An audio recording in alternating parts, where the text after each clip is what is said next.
I was really excited to see our next speaker on the list because I've worked with her in the past. I've spoken to her. She's been a guest on the show, but I had never personally met her.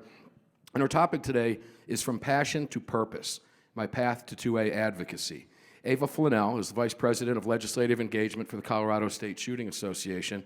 And I'm honored to introduce her in her newest capacity just last week as Colorado State House Representative-elect from District 14. She is it's beautiful. And she is also the founder and co-host of the Ava Flanell Show, and as I said, a very good friend of Armed American Radio. So it's an honor not to just meet her finally, but to introduce her to you today. Ava Flanell, come on up.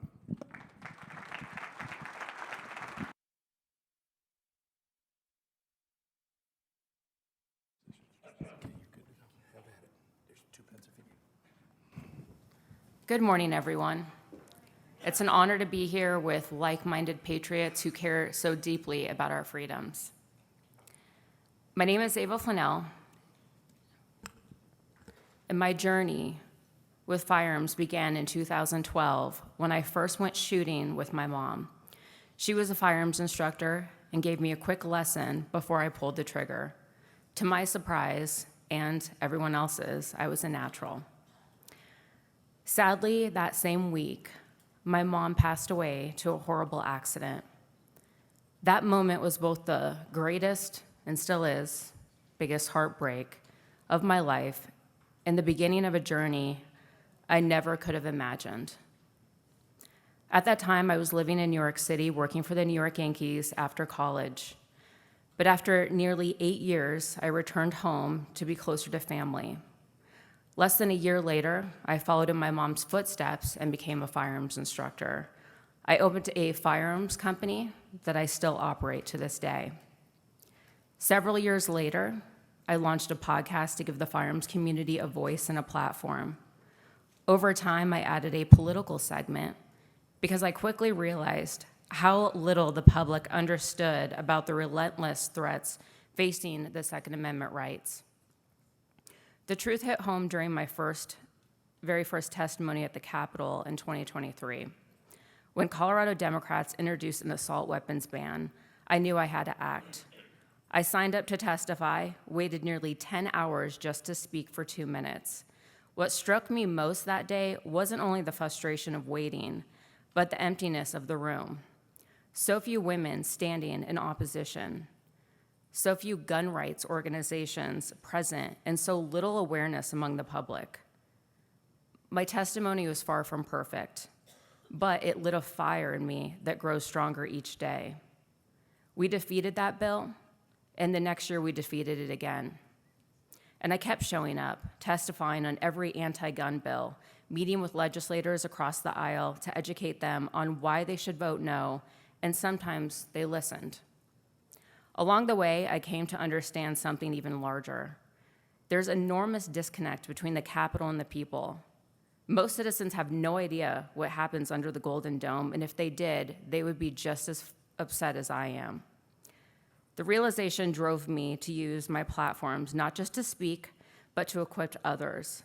I broke down the process, removed barriers, and gave people the tools they needed to engage, everything from testimony tips to directions on where to park. And it worked. People started showing up to the Capitol and said, "I'm here because of you."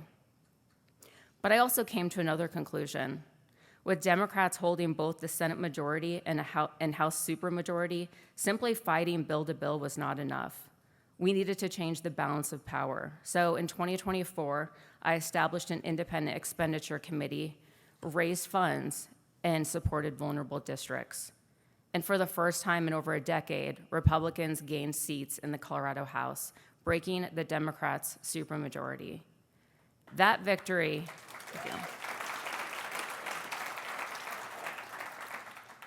was not mine alone, but it proved what we can achieve when we come together with resolve and strategy. This past legislative session, I accepted a position with the Colorado State Shooting Association as Vice President of Legislative Engagement. This organization has grown tremendously since. Within the last few months, we were able to file a federal lawsuit against SB 25003, one of the most anti-gun bills to hit Colorado. And we teamed up with Second Amendment Foundation, Firearms Policy Coalition, and the NRA to challenge in state court the 6.5% excise tax passed the year prior. And then unexpectedly, an even greater responsibility presented itself. 2 weeks ago, my House representative resigned, and I was encouraged to seek her seat through the vacancy committee. Public office was something that I never envisioned for myself, but I felt a calling. So I prayed, asking God that if this was truly His will, the door would open. And to my surprise, I did. I was chosen to serve out of 7 other candidates. This past Monday, I became the State House Representative-elect for District 14. In the days that followed,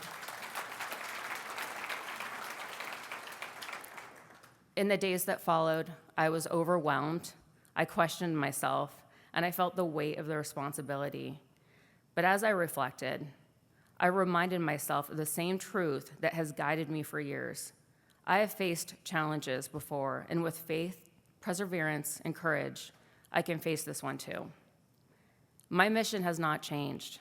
I'm here to defend our rights, to challenge government overreach, and to build bridges through meaningful conversations that change hearts and minds. This is how we win, not by retreating into echo chambers, but by engaging, educating, and inspiring. I do not know exactly what the future will hold, but I know this: I will never stop fighting for our Second Amendment. And I hope that my journey inspires others to take up this cause with me. Together we can defend freedom, safeguard our communities, and ensure that the rights we cherish today are preserved for generations to come. Thank you. Thank you, Ava.